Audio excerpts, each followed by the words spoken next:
हाँ जी, नमस्कार, राधे राधे, हर हर महादेव। मैं आपका आचार्य देव। वृश्चिक लग्न, वृश्चिक राशि। आज आपके लिए खास बात लेके आया हूँ, महत्वपूर्ण उपाय। तो श्रावण मास के जो शुक्ल पक्ष की पंचमी तिथि है उसको बोलते हैं नाग पंचमी। क्या बोलते हैं? नाग पंचमी। हमारे जीवन में नागों का बड़ा व्यापक महत्व है। हमारी जो कुंडलिनी शक्ति है ना, वो नागों जैसी है, उसका आकार नाग के जैसा है। और वो कुंडलिनी शक्ति इन्हीं से रिलेट करती है हमें। तो 2 तारीख को नाग पंचमी का पर्व आप मना रहे हैं। आपकी कुंडली में जब राहु केतु के मध्य सारे ग्रह आ जाते हैं तो उसको बोलते हैं काल सर्प योग। 2 तरह की चीजें हैं, एक बनता है काल सर्प दोष और एक बनता है योग। देखिए, योग जो शब्द है ना, सदैव जोड़ने के लिए प्रयुक्त किया जाता है। तो पहले आपको ये देखना पड़ेगा कि आपकी कुंडली में काल सर्प योग है या दोष है। राहु के 3 नक्षत्र, उन 3 नक्षत्रों में अगर राहु है तो आपके लिए योग कारक है। केतु के 3 नक्षत्र।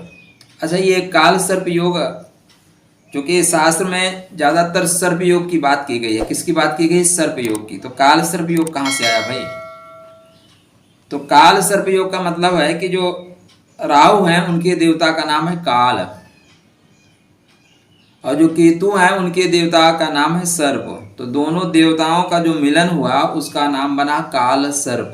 ठीक है ना? काल सर्प नाम थोड़ा सा भयानक है, थोड़ा सा भय उत्पन्न करता है। तो नागों की पूजा इस दिन से क्यों आरंभ हुई?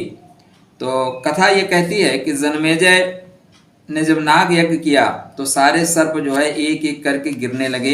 कहाँ पे? हवन कुंड में। उनको बचाने के लिए इसी दिन आस्तिक मुनि आए। आस्तिक मुनि इसी दिन आए और उन्होंने नागों की रक्षा की। तब से ये जो पंचमी की तिथि है ये नाग पंचमी के नाम से जानी जाती है।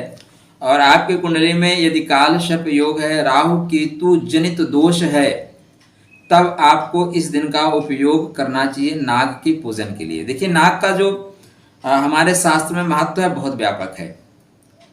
भगवान शिव के साथ नाग हैं, भगवान विष्णु के साथ पढ़ते हैं ना शांताकारम भुजग शयनम। शांताकारम भुजग शयनम, भुजग शयनम मतलब सर्प का बिस्तर ही है उनका। और भगवान शिव ने तो उसको गले में ही धारण कर रखा है। तो जिस चीज को भगवान शिव ने गले में धारण कर रखा है, भगवान विष्णु ने उसके ऊपर बिस्तर लगा रखा है, तो वो कुछ खास होगा, कुछ न कुछ खास है जिसको हम आप समझ नहीं पा रहे हैं। देखिए, नाग हमारे जीवन में या जो प्रतीक हैं हमारे कुंडलिनी जागरण के प्रतीक हैं। भगवान विष्णु नागों पे सोए हुए हैं। मतलब क्या हुआ?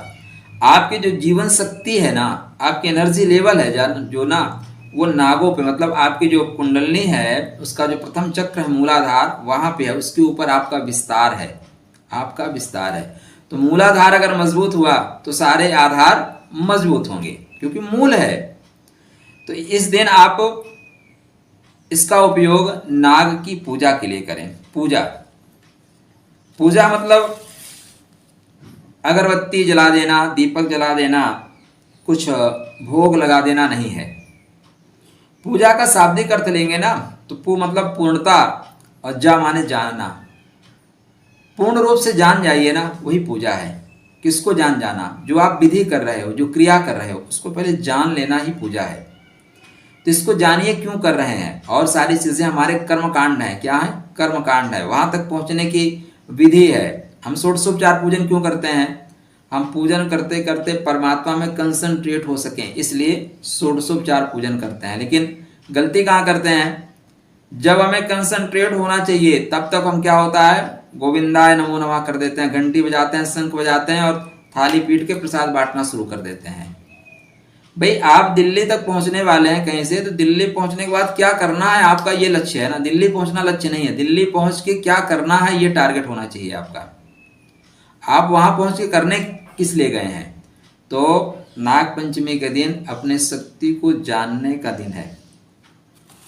हमारे शास्त्र में देखें तो जब भगवान राम और रावण का युद्ध हुआ, तब भगवान राम को भी मेघनाथ ने रावण युद्ध जान कियो, रावण युद्ध जान कियो, नाग की फांस सवै सिर डारो, श्री रघुनाथ समेत सवै दल, मोह भयो या संकट भारो। तो मर्यादा पुरुषोत्तम भगवान राम भी सर्प शक्ति से पीड़ित हुए, मतलब उनकी लीला है, ठीक है ना। महाभारत के युद्ध में कर्ण भी अर्जुन को मारने के लिए सर्प शक्ति का प्रयोग करता है। तो इस शक्ति को आपको जानना होगा।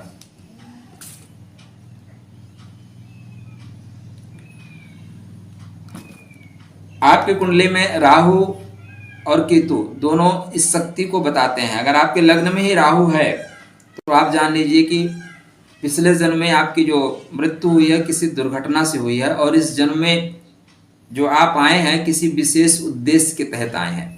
राहु हमें पूर्व जन्मों के कर्मों को देता है। कौन से कर्म?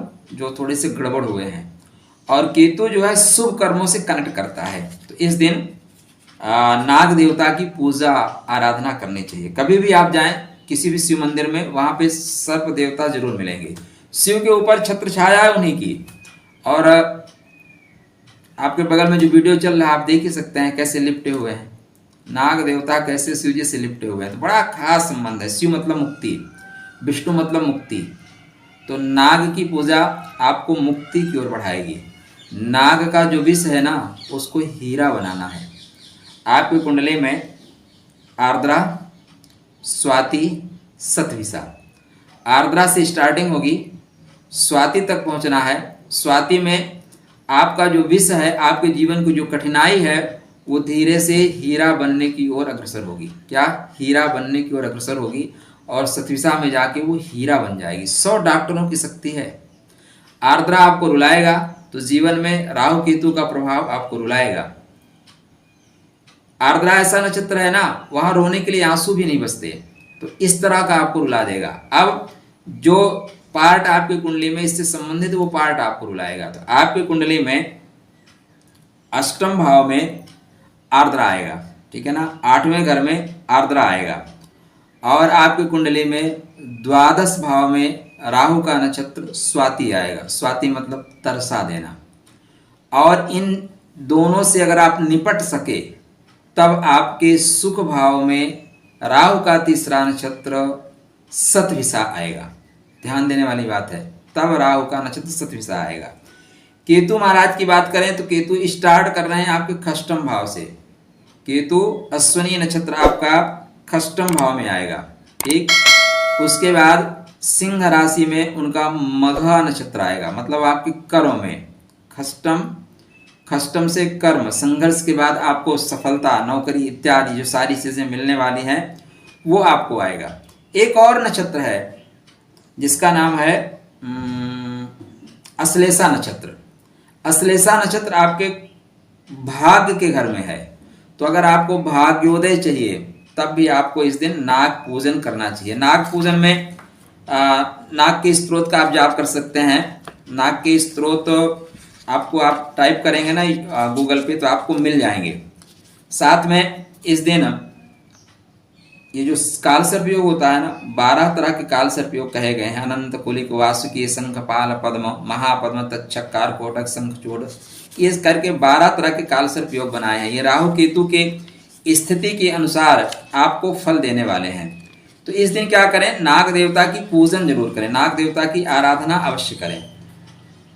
जरूरी नहीं है नाग ढूंढे, हमारे यहाँ तो प्रतीकों का बड़ा महत्व है, तो प्रतीक को पकड़ें और नागों को मारने से बचें। शास्त्रकार ये कहते हैं कि अगर आपने विगत जन्मों में नागों की हत्या की है, नागों को आपने बेवजह मारा है, तब आपकी कुंडली में काल सर्प योग का निर्माण होता है।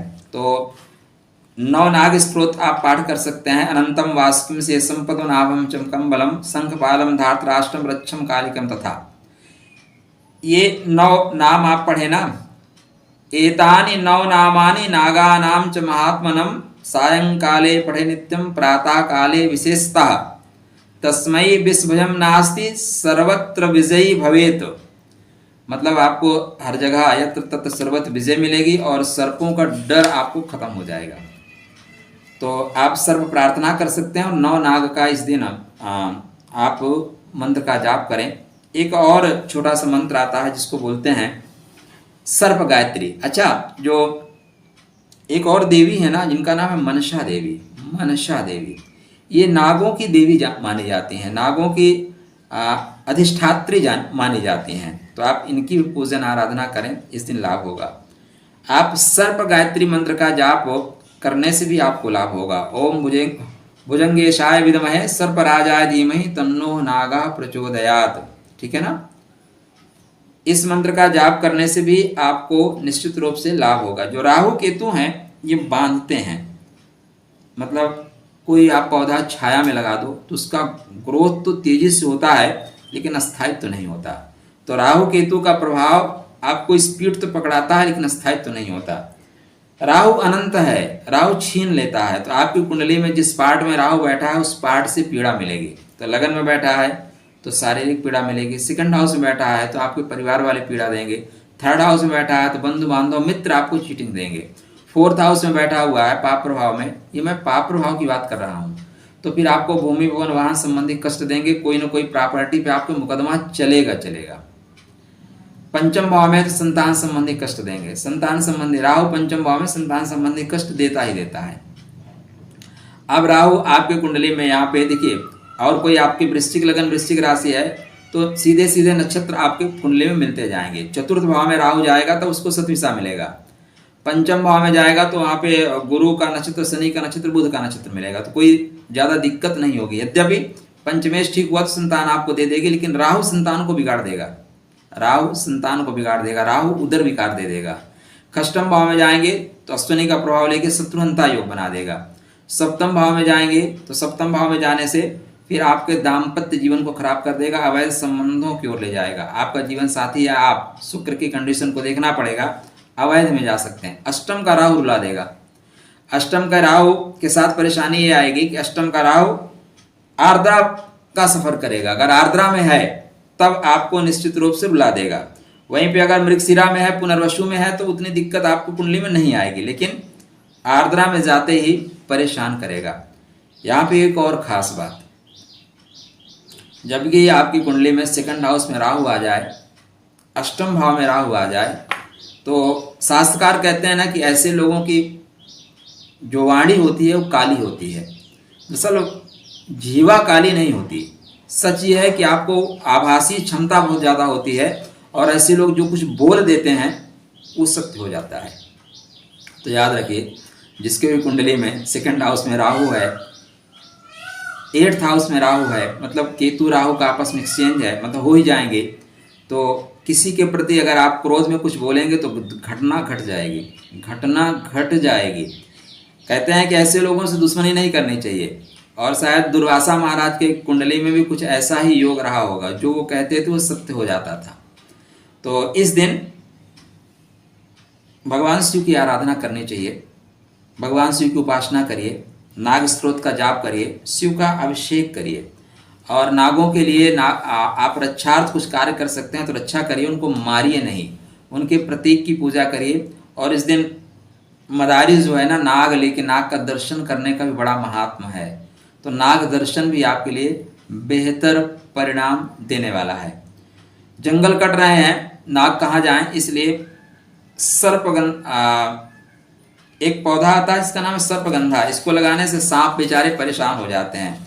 तो सर्पगंधा ना लगा के नाग केसर लगाया जाए। क्या लगाया जाए? नाग केसर। तो इस दिन अगर आप नाग केसर का पौधा लगाते हैं तब भी आपको सर्प दोष से, सर्प पीड़ा से मुक्ति मिलती है।